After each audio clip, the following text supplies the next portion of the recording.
Hey guys, welcome to Richard Cabile YouTube channel. In today's video, I will teach you how to forget Wi-Fi password in your Samsung Galaxy A02. And okay guys, but before we start, kindly subscribe to my YouTube channel by pressing the subscribe button and the bell to notify you if I have new videos. Okay guys, let's start. So okay guys, you'll have to do is go to setting in your Samsung Galaxy A02. And okay guys, here in settings, you can see the connection. Click connection.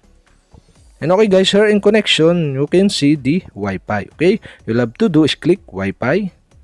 And okay guys, here you can see the Wi-Fi network is connected. And okay guys, in this tutorial, I'll show you how to forget the Wi-Fi password of this network. And okay guys, you'll have to do is click the gear icon on the right side.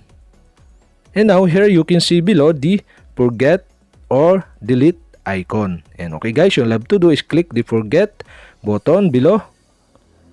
And okay guys, automatically delete the Wi-Fi password on this Wi-Fi connection or Wi-Fi network. And okay guys, that's it. We have successfully removed or forget the Wi-Fi network in your Samsung Galaxy A02. And okay guys, that's it. And if you have a question, kindly comment below. And don't forget to hit the subscribe button and the bell to notify you if I have new videos. Okay guys, thank you for watching.